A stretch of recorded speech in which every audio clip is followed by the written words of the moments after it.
Ama aynı zamanda bir adamın ya da kadının bilinçli olarak belli bir kişiyle evlenmeyi istediğine inandığı, oysa aslında kendisinin evliliğe yol açan ve bütün kaçış yollarını tıkamış gibi görünen bir dizi olaylar içinde kıstırılmış bulduğu durumlar da vardır. Evlenmeden önceki aylar boyunca kendisinin evlenmek istediğine kesinlikle emindir. Bunun böyle olmayabileceğinin ilk ve de biraz gecikmiş belirtisi düğün günü damadın ya da gelinin ansızın paniğe kapılması ve müthiş bir kaçma itkisi hissetmesiyle ortaya çıkar.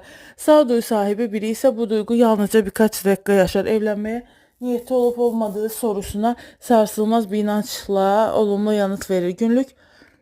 Günlük yaşantıda insanların karar vermiş, bir şey istemiş gibi göründüğünü ama aslında yapacakları şeyi istemelerini zorunlu kılan iç ya da dış baskılara uyum sağladıklarını örnekleyen birçok olay aktarmayı sürdürebiliriz. Ona bakarsanız insanların karar vermeleri görüngüsünün yakından izlediğimizde kişilerin aslında geleneklere, göreve ya da düpedüz baskıya boyun eğme olan davranışlarını kendi kararları sanma yanlışına düştüklerinin pek çok örneğini görürüz. Bireysel kararı varoluşunun sözüm ona temel taşı haline getirmiş bir toplumda özgün kararlar görece olarak neredeyse nadir bir görüngü gibi kalıyor.